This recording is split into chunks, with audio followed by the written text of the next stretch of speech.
Well, my name's Tony Greenham. I'm here from Food Farming and Countryside Commission and South West Mutual. And welcome to Can Investment and Finance Decisions be aligned with the transition to agroecology? So in a moment I'll introduce our panel guests, but I just wanted to make a note, as you will have gathered from all the sessions, this will be recorded. This is a session where we'll have audience participation, Q&A later, and we'll have a roving mic go around. So just be aware that it will be on record. So thanks for coming to this session and ignoring the Minister for whatever something or other who's saying things somewhere else. This is obviously far more important, this session. Now, I have an esteemed panel with me. I was sat up front, and in change to the advertised programme, we don't have Professor Fergus Lyon from CUSP, Centre for Understanding of Sustainable Prosperity at Manchester University. He is doing some research with the Princess Countryside Fund and the Food Farming Countryside Commission on how smaller farmers can benefit from natural capital markets. That will be launching in spring. So instead of him, I'm going to present and then chair, which is probably breaking lots of rules, but that's what we're going to do. And then after me, we will have, on my left, Rohit Kaushish, who's the Chief Economics Advisor at the National Farmers Union. Then we'll have Tom Dyke from Triodos Bank, who's the Corporate Finance Manager, and then finally we'll have a presentation from Helen Avery, who is the Green Finance Institute, the Director of Nature Programmes. So we'll be talking for about 10 minutes or so each, presenting on various aspects of this question, and then we'll open it up into discussion. So looking forward to hearing your views as well. So I think, without further ado, welcome to me, the first speaker. So I should introduce first of all what on earth is South West Mutual. South West Mutual is a mutual finance institution in the southwest, as the name might suggest. But relevant to this discussion is we are seeking to launch a finance fund for agroecology to try and fill that gap that the Commission had identified in finance for that transition. The Food Farming and Countryside Commission, I hope, doesn't need too much introduction, but for those who are not familiar with it, we bring leaders together from across sectors and across all the nations and regions of the UK to find radical and practical solutions to the multiple crises that we face.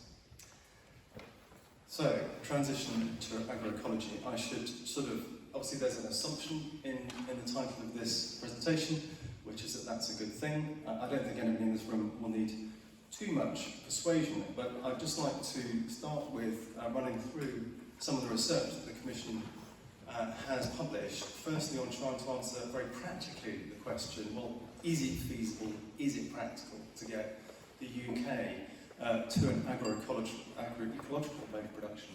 To which the answer, we think, is a resounding yes, and here are some of the headlines for that. I mean, it requires, of course, as you all understand, a widespread adoption of healthier diets and halving the consumption of animal products, much more fruit and veg.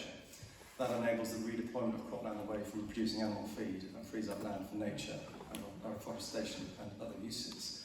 But I won't read out all the bullets really, but I think the point was that in the early stage of the Commission we felt it was important to demonstrate that from a practical perspective, this is the nature-based solution we are looking for.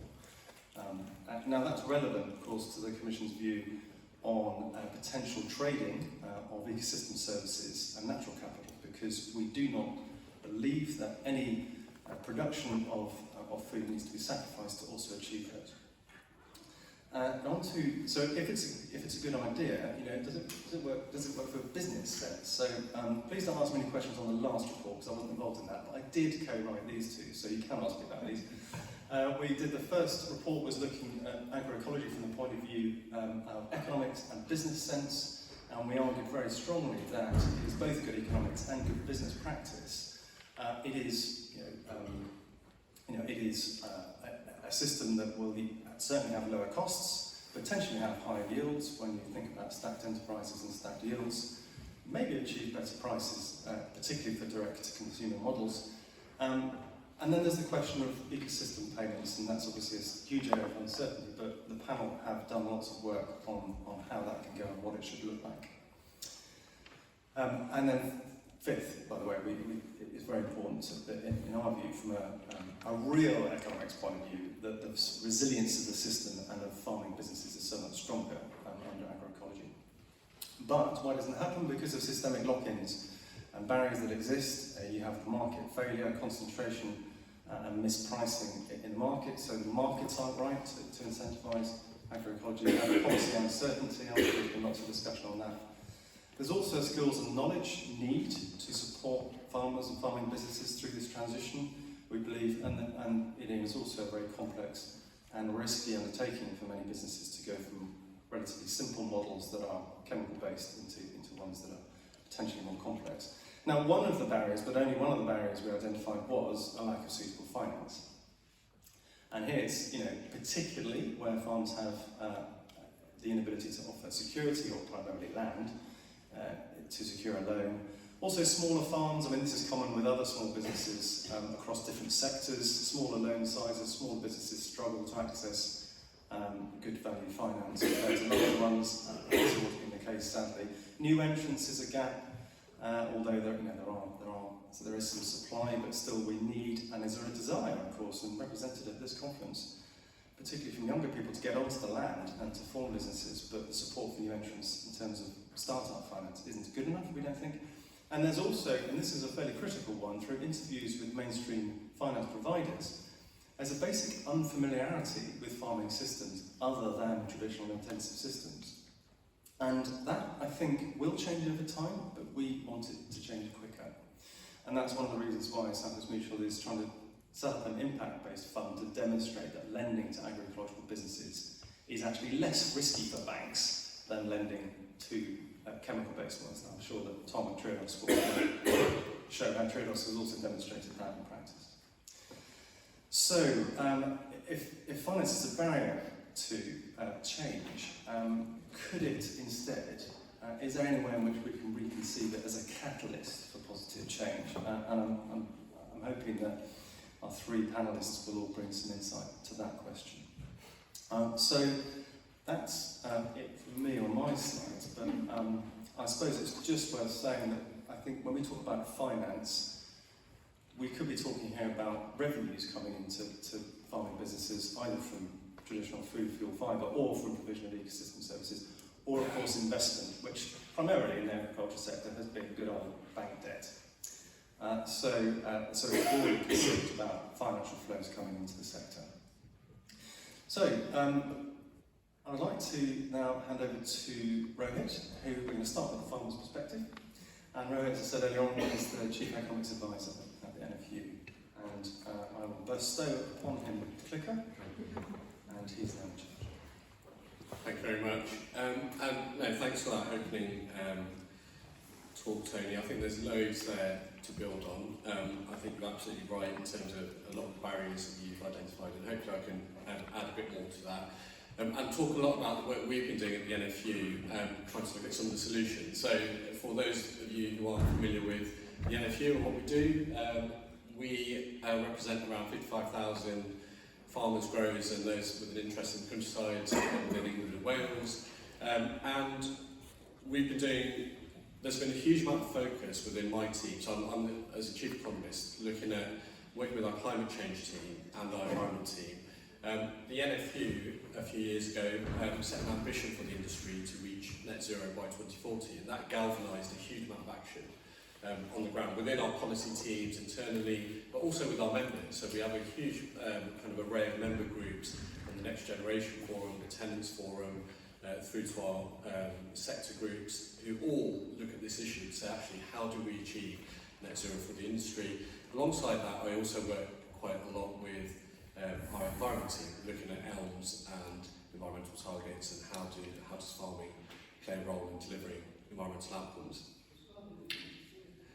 Within the economics team, we also lead on the banking side of things. So generally looking at the commercial side and business side of farming, and say, well, actually, what's farming's relationship with the banks? How do we attract finance into this industry, especially for some of these new ventures such as environmental markets that are now emerging, and there's a lot of talk about the potential of these markets, but it's still such a confusing landscape on the ground for farmers in terms of actually what does it mean and what do we do about it. But that said, I'm being asked that day in, day out by members, left, right and centre. Actually, what do we do? There is an opportunity here. We can deliver for the environment, we can deliver for food, but how do we make this happen? And that's essentially become the day job for the last year and a bit. But it'll be useful just to talk a bit about where we are as in farming. So, I mean, it's no surprise to all of you that if you look at the economics of farming at the moment, with triple-digit inflation in key inputs, and looking at effectively quite volatile output prices, huge amounts of uncertainty in the market, and reports from the banks that actually credit is tightening in this uncertain landscape. Everyone's thinking about recession coming in the year ahead, and those farmers who are kind of on the margins of viability are the ones that are most affected by that, because they don't have that strong track record with the banks. The ones that are well capitalised can diversify, invest, and even for them things are difficult, but the real credit tightening issue is affecting those small, medium-sized farming businesses that don't have a strong record of engagement with financial institutions. And there's a lot of those out there, because we have to bear in mind farmers are SMEs and micro businesses. We often think of them and try to apply corporate values to them, about benchmarking and planning, and so we have to bear in mind these are small farm businesses for the most part, who are carrying out the operations and doing everything on farm. But this is nothing new, actually. Farmers have operated in volatile markets for a long time. Farmers are price takers. They face off to highly consolidated food chains, and therefore they don't really have a lot of bargaining power. And in that environment, it's really difficult to plan. So you've got huge fluctuations in your input costs and your output costs. But within that space, we're trying to incentivise long-term decision making. We're trying to say, well, actually, we want long-term environmental interventions over multiple decades. We want long-term focus on productivity, where you invest for the future. But how do you do that when the supply chain is incentivising short-termism? You don't know what the price for your produce is going to be in a year's time. In that environment, where we see, the income of farmers fluctuate 40% year on year, how does a farmer kind of factor in a Russian embargo that crashes the milk price, or, what's going on at the moment? And on top of that, we look at policy uncertainty. So we see huge transition, a historical transition happening in farming at the moment. We've got the phase out of subsidies in the cap system. Under the cap system, we've got new trade deals being agreed. There's a huge issue with the planning system, and we know local authorities are stretched, which really affects new rural communities where farms are trying to innovate and invest in infrastructure. And there's practical issues around things like rural connectivity, but one thing we hear from our members day in, day out is, I want to move on this, I want to engage in environmental markets, I want to start making decisions now to future-proof my business, but I don't know what the policy environment is going to look like, what ELMS is going to look like. So what if I move now and then I can't enter an environmental land management scheme when it's launched? And all this policy uncertainty and market uncertainty creates a challenging environment. But that said, we do an annual confidence survey looking at farmers' confidence, and since 2016, the midterm confidence, so looking over the next 3 years, has been in negative territory for farming. But what farmers have said in our survey last year, 92% of respondents are aiming to take steps to reduce greenhouse gas emissions or mitigate them over the next 3 years. The appetite is there for action, but the conditions, there's lots of barriers that we need to overcome in terms of market design. So one thing we've been actually looking to do is one area is looking at environmental markets. So there's been a huge amount of work. So actually, there's so much focus on the demand side of environmental markets. How do you stimulate green finance? There's not always been much focus on the supply side, actually. How do we make these markets work for farmers? How do farmers deliver into these markets? And that's something we've been really actively pushing over the last year. And we've arrived at our kind of 5 key principles on how farmers can engage in environmental markets. How do we design environmental markets at this nascent stage to make them work for agriculture? And make it an important revenue stream, which will help diversify farming incomes and add resilience to the core farming business. And I'll quickly touch on these now, but we've got time to go over them because we've got a fair bit of time for discussion. But in effect, principle 1 is that environmental markets must work alongside the domestic production of food, energy and fibre. And this really is a nod to the reality that at the moment, when we talk about environmental markets, or people are speaking to farmers about delivering nature, It's about land sparing activities. It's all trees and peat. How do you have woodland creation? How do you have peatland restoration? Partly because the codes are more advanced for that. But for farmers, what they need to understand, especially at smaller scales, is how do they integrate these nature-based solutions into their farming business, rather than making it a business of coming out of farming to do woodland creation, for example. And there's huge questions around that issue, but that's the key thing we need to crack, to look at things like soils, agroforestry, the role of hedgerows, and the role of integrating some of these measures into the core farm. And that's something where we're trying to really shift the dial away from just looking at trees and peat to looking at things like soils, where we think there's some real important progress to be made. Principle 2, public policy and government initiatives will support the development of private markets. In effect, ELMS needs to support things like stacking and blending with private sector revenues. Because the more we look at this, the economics just doesn't add up to sell a single ecosystem service from land or try to price that in. You need to be able to stack and blend and have carbon, biodiversity, water working hand in hand. And that's what our members say. They're saying we can deliver for all three of those, but we need to be able to realise the value of that to make this economically viable for our business. So principle 3 is that environmental markets require clear rules and standards to allow farmers and buyers to participate with confidence. This is primarily about the fact that actually it's a confusing landscape. We've got a hugely fragmented market in environmental markets. All these standards and these codes being developed that are supposed to make things clearer, but actually it's making things a lot more confusing for the farmer. Because they're thinking, okay, do I go for the woodland code? Do I go for the new soil code? Do I hold out for a water code that's being developed? How will both work together? You know, what if I do have some water benefits? Can I sell those, or am I just going to be able to sell the carbon aspects? And all this confusion and lack of consistency is a real barrier. And what we're working on here, along with organisers like Helen and her team, is looking at things like a common framework. So actually, how do we have consistency between these codes that then allow the farmer to invest with confidence, knowing that they'll have consistency with principle 2 with ELMS, so they can stack with ELMS, but also between codes. How can they sell biodiversity, water and carbon, or price that in and realise the value from that alongside food production. Principle 4, markets should be accessible across a range of farm sizes, tenures and business structures. And in effect, it's trying to move away from this whole approach of actually, a lot of this works on large scalable projects. So large private estates, off you go, pay a consultant, do natural capital accounts, and start sinking into money to try and think about where the viable projects are. But for a lot of your tenant farmers, your small and medium-sized farms, they don't have that upstart project capital where they can sink tens of thousands into feasibility studies just to figure out what they can measure and baseline and to understand what they can actually achieve on a farm in terms of nature improvement. And also, the transaction costs become really prohibitive in this area. So one thing we're looking at is the role of cluster farms and aggregation in this piece. And what are the role of aggregators in pooling together smaller scale projects that can work alongside farming systems. Principle 5 is that farmers must be fairly rewarded for the delivery of environmental goods.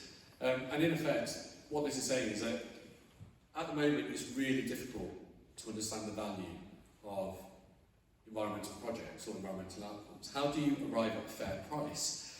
And kind of existing narratives around things like reverse auctions hasn't really helped, because all it's kind of given an impression of is a real short-term push for efficiency, which is going to drive kind of a race to the bottom in terms of just tendering for the cheapest project gets the award.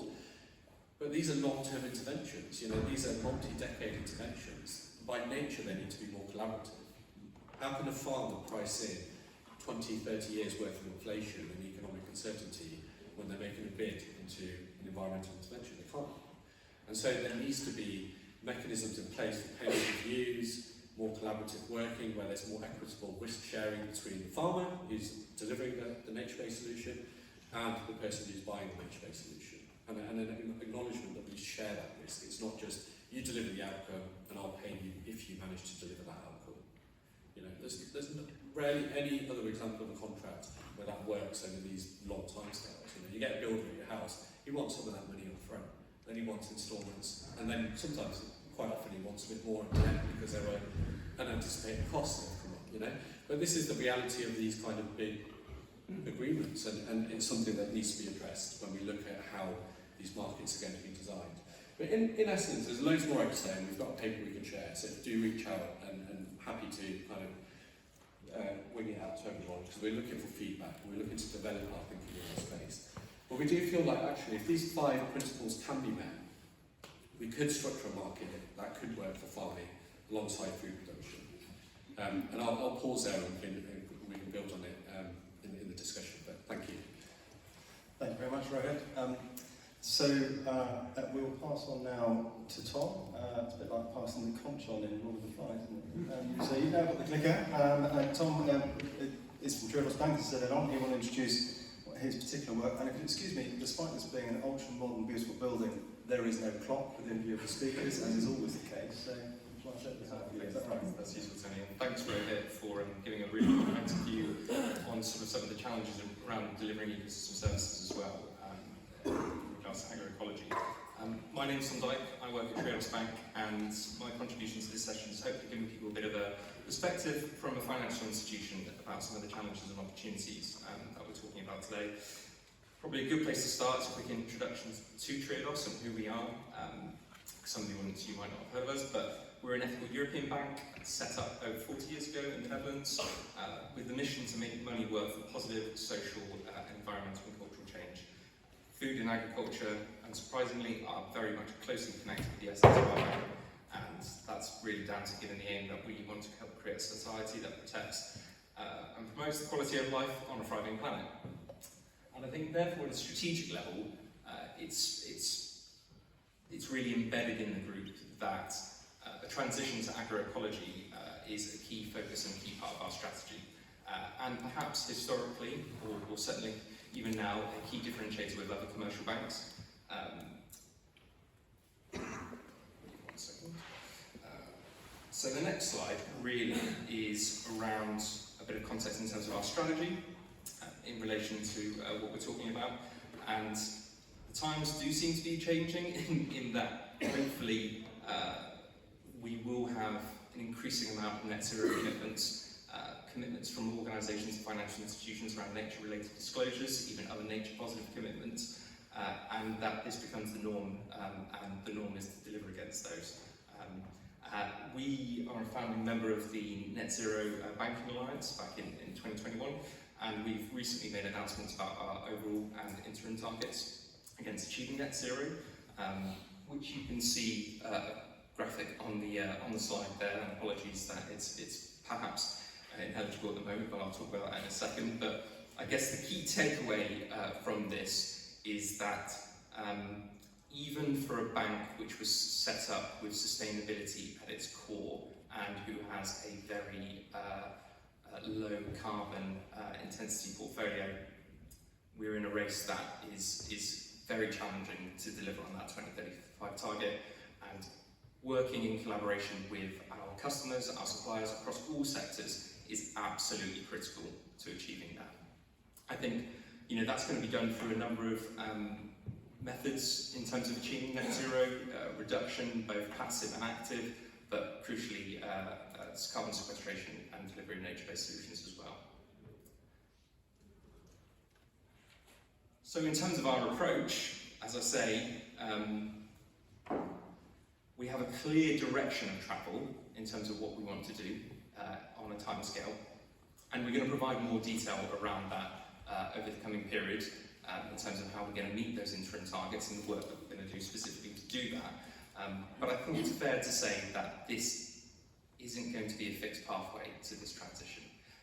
Highly dynamic, and it's going to depend on the possibilities around innovation, the decarbonisation pathways crucially that our customers and our clients decide to take, which we want to support through a number of different methods, and the development of our own balance sheet and the political environment and regulatory framework that we operate in. I think therefore there's an onus on financial institutions to accept that they're going to need a dynamic and responsive approach, and to be very transparent about what they're doing to basically deliver that.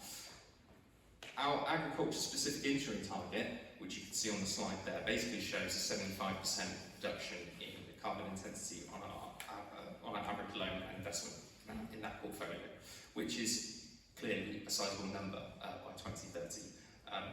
And to meet this target, we need to support existing and future organisations in their transition to agroecological models and achieving their own commitments for a fair farming system that works with nature. So again, I guess it's important to stress that we're only going to be able to do this by working with different organisations across different sectors and roles, including consumers, businesses, policymakers, as well as other funders. We just simply can't do this in isolation. And that leads me on to the next slide, which is a bit about how we support the transition. Clearly, as the last couple of slides show, providing loans and funding for organisations, agroecological organisations, is key, and some of my colleagues are at the conference today, Sue and Jess, who can speak more about business lending opportunities and working with the bank on that. But support from financial institutions needs to come in very different forms. And I guess that is a convenient time to talk about what my role is at the bank. I work in the advisory team, the corporate finance team, and the corporate finance team was set up about 15 years ago specifically to support clients who are mission aligned to raise risk finance directly from private investors, where perhaps the risk profile of what those organisations are doing sits outside the risk appetite of our own crediting and balance sheet. So one of my priorities over the last 2 to 3 years has been trying to understand and develop with partners investable nature-based business models. And you can see two examples of that on the slide up there, in the Wire Natural Flow Management Project in Lancashire, and the Pool Harbour Nutrient Management Scheme, which was actually led and initiated by the NFU. Both these projects have a lot of similarities, but also some fundamental differences. And I guess the key takeaway here for both projects, in regards to this talk, is that local farmers are key for these projects, the success of these projects, and others. Engagement at the outset is absolutely vital. These projects need to be co-designed with those stakeholders, and they are very different models, and very different models are going to be needed for different areas and habitats within the country. So one size fits all approach is just not going to work, and that has material implications in terms of the funding requirement and the funding solutions that are going to work going forward.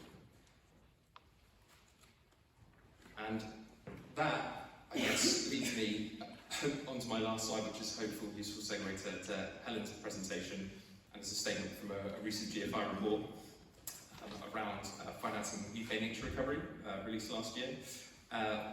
We know there's an enormous funding gap in the UK for nature recovery, and it's fair to assume and expect that private finance is going to ultimately play a considerable role in providing some of that capital for that, a big amount of that. But at the moment, given where we are in terms of environmental market developments, and this very much touches on the points that Rohit was making, there is a huge amount of uncertainty, which is a huge barrier for farmers to take decisions on the ground, which can lead to those nature positive outcomes.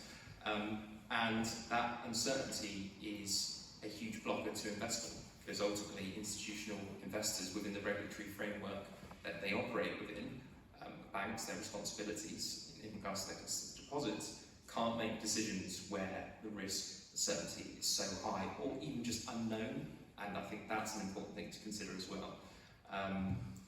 Therefore, we need to think about solutions, perhaps in the meantime, in terms of how we catalyse that transition at the moment, if we know that the current setup for institutions means that they can't provide the levels of capital that we need to achieve the transition on the timescale that we're aiming for. That's me. Thank you very much, Tom. And so finally, you've commendably come in under your time, but I think you might agree to lend your spare minutes. Yeah, very great. I've got the slides in there. Now, Helen is sort of having heard, I think, hopefully a little bit of farmer's perspective, the banker's perspective, Helen is going to zoom out to the macro systemic, tying it all together, and has fairly recently been at the COP15 conference as well, so I'm sure we'll hear some insights from that. So, Helen, over to you to finish us off. Thanks, Tony. It's a real pleasure to be here today, and for the next 2 days, really exciting way to start the year, I think. So yeah, I guess my challenge is to try and sort of provide a bit of the macroeconomic context, sort of zooming out a bit, and then going into a bit more detail about some of those barriers that we've heard about and some of the solutions that we've pulled a group together to really work through, so that we're not just producing yet another report of recommendations, but actually really bottoming out how we're actually going to move to finance a transition to agroecology. So I've had the privilege of spending time with farmers, not just in my current job, but in a previous job. And I think if there's one group that really understands the implications of government decisions and commitments, macroeconomic decisions on the actual ground, it's farmers. I spent some time in Champaign, Illinois, because I lived in the States for many years, and I was a financial journalist and worked on Wall Street. But those farmers knew more about world trade policy, environmental policy, obviously environmental policy, and the future of the stock markets, commodity prices, spot and future prices, than anyone I've met and worked with on Wall Street. So, which is why I found this slide kind of interesting.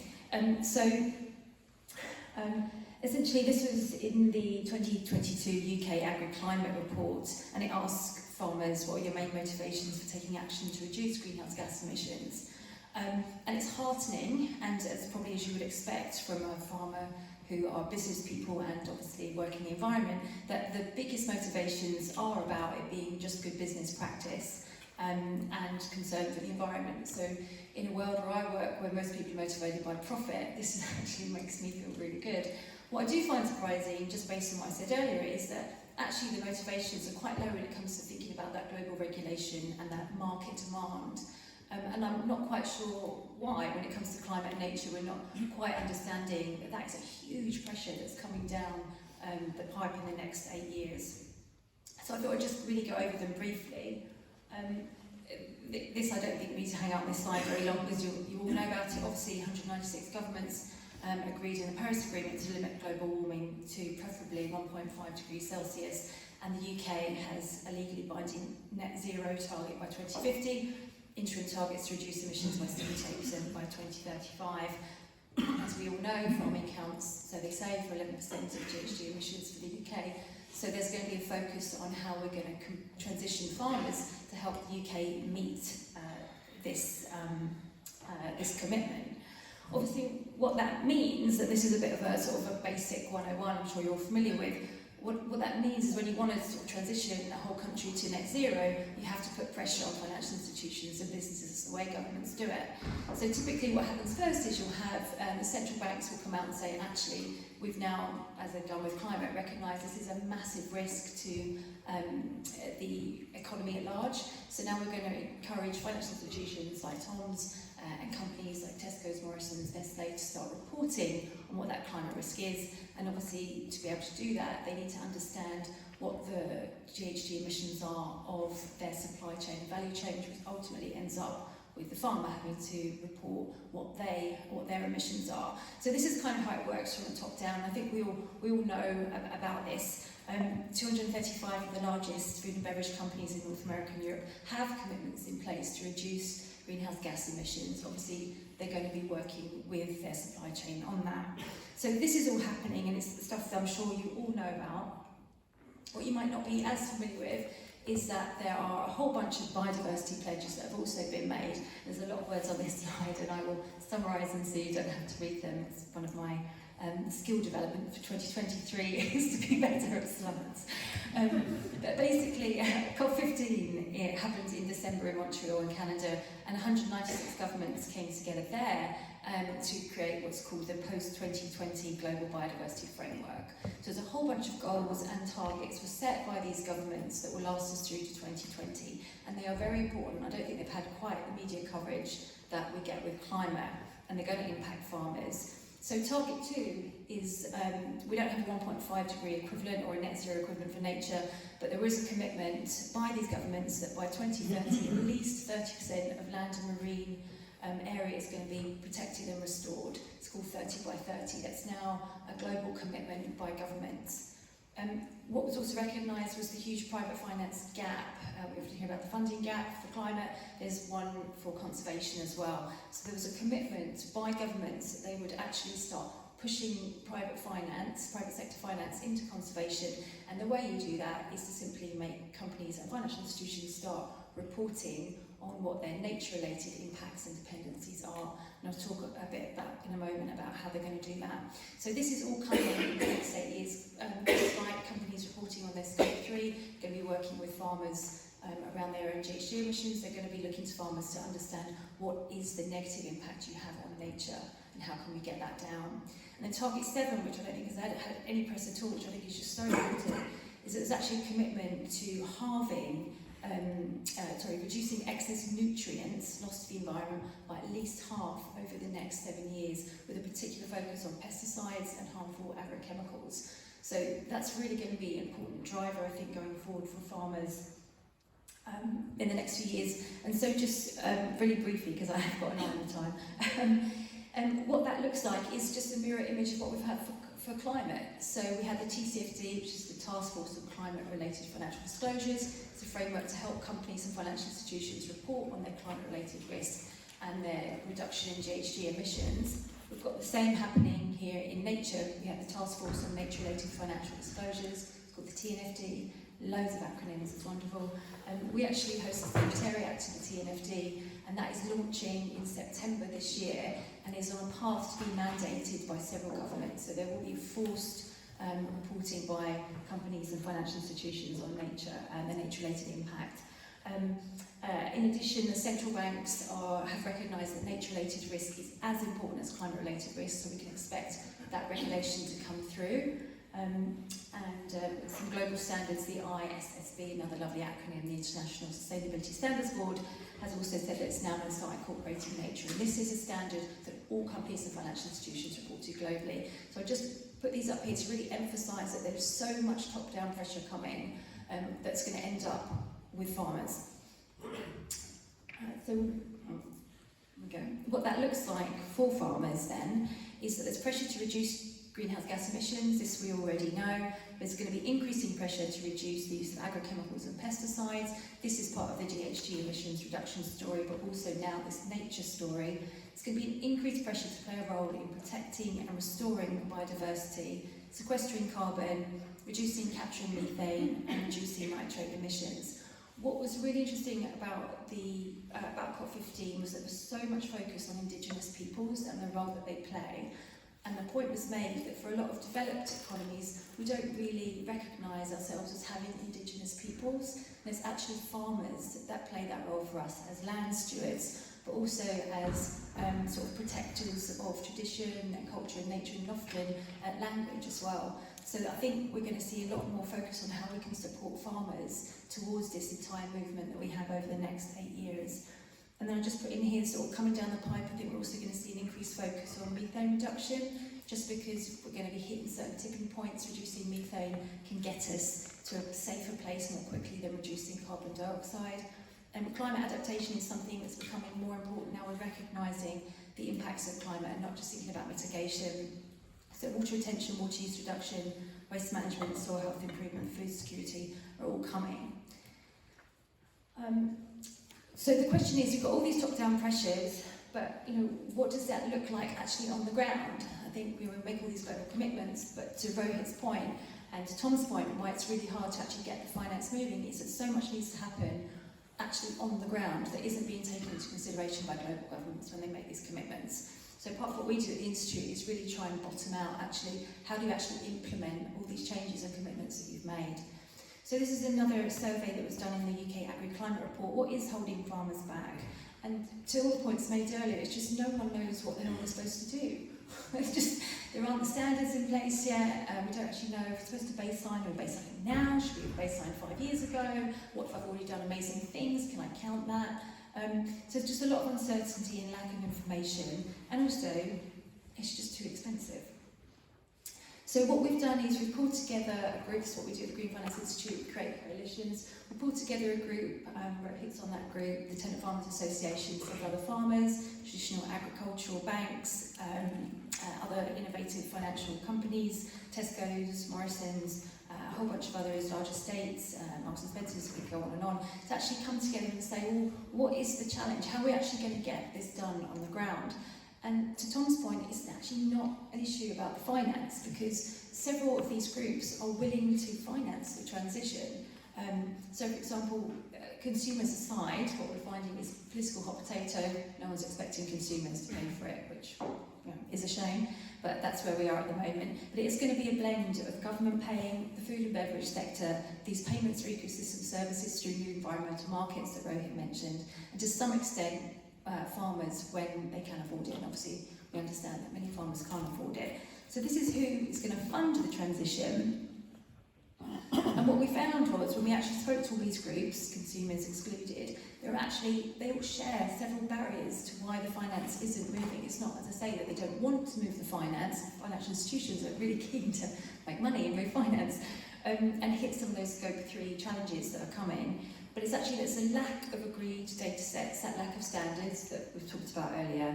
There's actually a cost to data collection. One group of farmers that I've been talking to has understood that the cost of baselining 2 farmer clusters in its area is £1 million. And they think that they can only sell £750,000 worth of ecosystem services. So there's something up here, and we need to figure out how we're going to pay for this baselining. The access to data is an issue. Tesco's and Morrison's just want to go, here are all the farmers in my supply chain, here is where they were on reaching net zero, here is where they are now on reducing their emissions, here is the track that they're on for the future. We need that collective farm level data, and this is what the group has been sort of looking at right now. Same for banks, I'm sure. I won't speak for you, Tom, because I don't work in a bank, but it would be helpful to just be able to look through your portfolio of loans and see, here are the farmers, this is where they're transitioning. So farm level data and also transaction level data. I don't know about you, but what was the last sale of soil carbon? What was that value at? Do we know? It's all a bit iffy at the moment. Same with nutrient neutrality. There are trades being done, but we don't have insight into what those prices are, and it really can kill confidence in markets. And finally, and this has been talked about before, there's a real need for aggregation models to pull small farms together and reach that landscape scale. So just finally, I appreciate I'm not entirely over time, so I'm not doing too badly. I've zoomed through it. These are the solutions that we're sort of working on in this group that we're trying to bottom out. This is a bit of a mess, mainly because we're in a bit of a mess and it's really difficult and we haven't quite got to the bottom of it. Tony's in the group as well and he knows. So we've got a couple of months before we're going to file a report into DEFRA, and we really want to not just say, here are our recommendations, but actually here's how it can get done. So still some things we're noodling on and really welcome your feedback too, and looking forward maybe in the next 2 days to getting some different views in, because we are a bit of an echo chamber amongst ourselves in the group, is we need baselining across all farms to happen. We need to know what that baseline should be, and we need to know who's going to pay for it. So should it be government that pays for it? The Soil Association Exchange has done some baselining where the food and beverage sector will pay for it. Who is going to pay for the baselining? We need reliable standards put in place. We need that overarching standard under which all other standards we can be confident in. And that is something that DEFRA is working on right now. We know this. So that will be coming. We need that central repository of data at farm level. We need to know who should collect it, how do farmers, how are they able to say who they want to see what data and when they want to see them to see that data and not feel like it's something they don't want to put into. We need someone to collect the transaction level data as well and understand what that level data is. And then we need confidence in aggregation models, so sort of understanding, one, they need funding. Aggregation models cost quite a lot to put together, but also, do we need them licensed in some way? Do we need some sort of rubber stamp on them so that farmers are willing to join them, but also buyers feel confident when buying ecosystem services from them? So these are, as I say, just to wrap up, these are 4 solutions that we're looking at, and it is complicated. It's not necessarily about creating innovative financial solutions, which is what my remit was at the beginning when we started this project. It's actually that we need to unlock a lot of this stuff first before we can get the finance going. So there's a lot in there, and I think these slides are being shared, and look forward to the discussion.